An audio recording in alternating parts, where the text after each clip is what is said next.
On a plus de 20 000 ossements ici à Scheningen, mais seulement 30 à 40 proviennent d'ours des cavernes.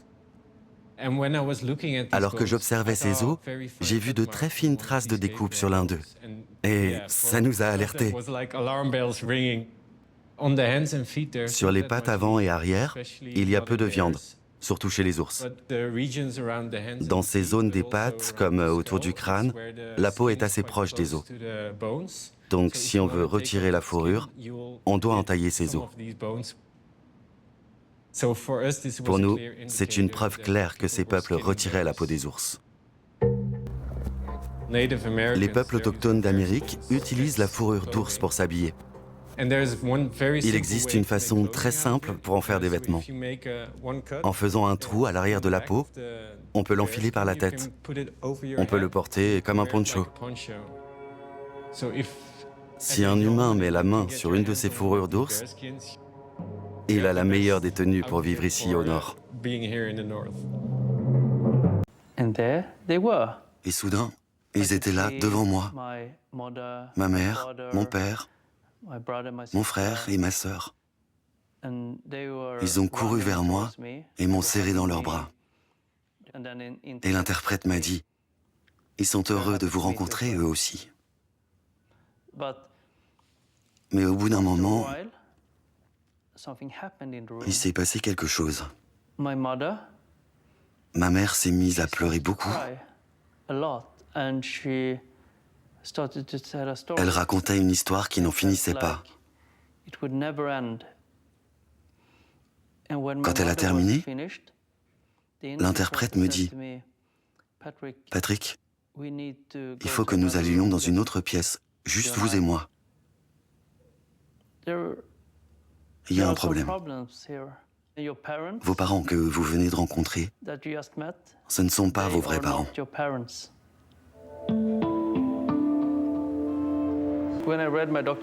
Sur mes papiers, il est écrit que mon nom de famille est Pat Pyongde, mais en réalité c'est Kim. Mon lieu de naissance serait Hadong, mais je suis né à Busan. Mon père biologique aurait été hospitalisé pendant plusieurs années, donc dans l'impossibilité de travailler, et il aurait vécu dans la pauvreté. Mais rien de tout ça n'est vrai. Rien. En fait, mes parents biologiques n'ont jamais signé de consentement pour mon adoption.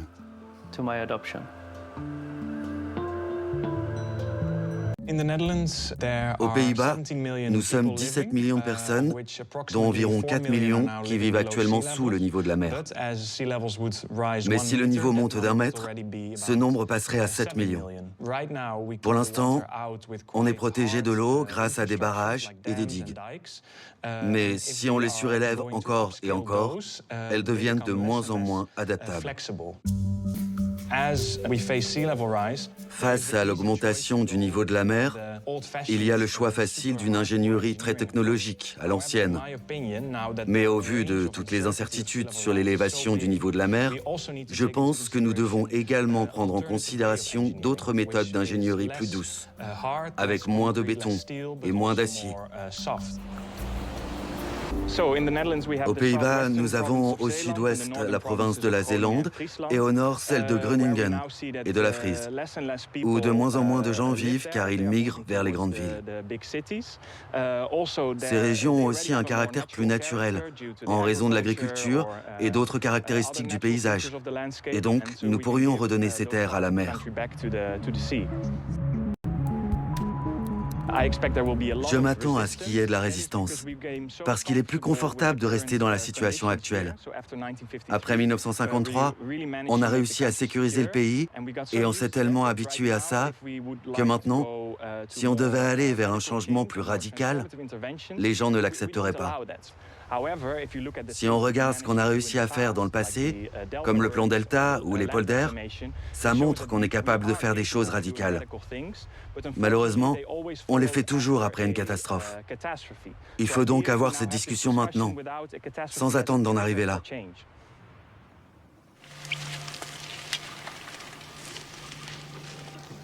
Quelle espèce on a ici, Carrie? Un cèdre blanc d'Atlantique. Il est mort. Un cèdre blanc d'Atlantique mort. Quel est son diamètre? Son diamètre est de 20,5. Nous allons faire des prélèvements sur quelques arbres représentatifs du site. Celui-là me semble bien. Je vais prendre mes instruments. Ok, maintenant, on va l'extraire.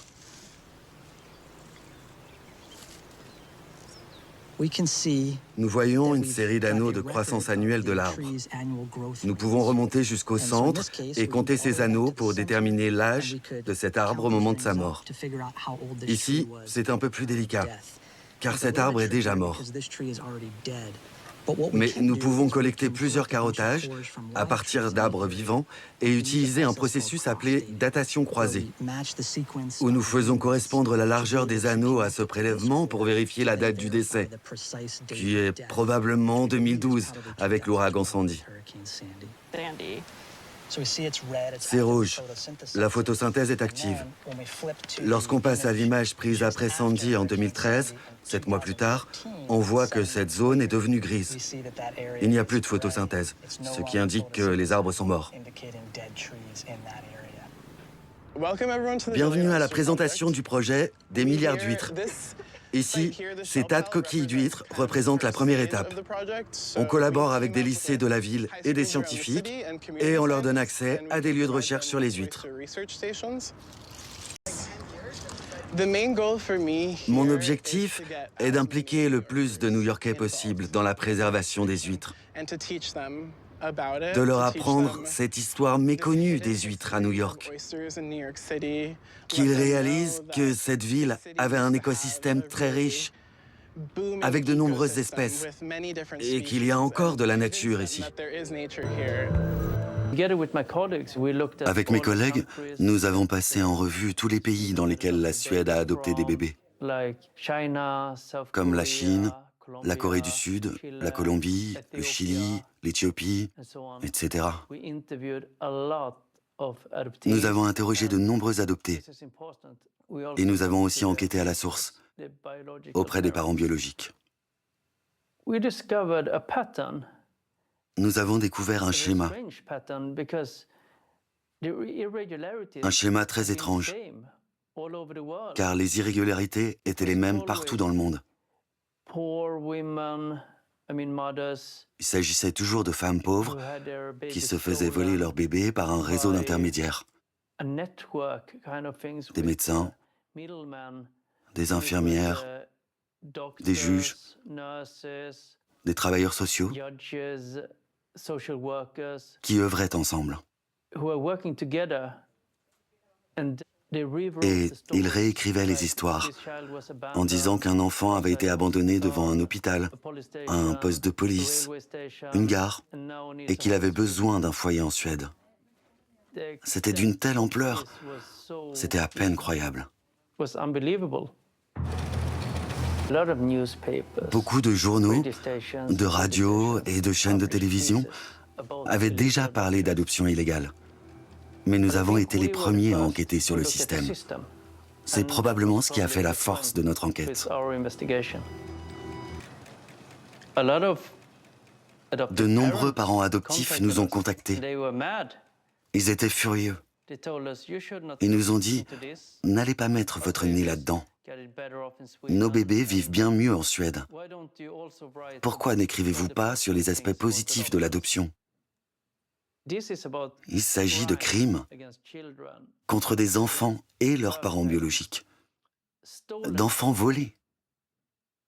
Pourquoi dans ce cas devrais-je écrire sur les aspects positifs de l'adoption ?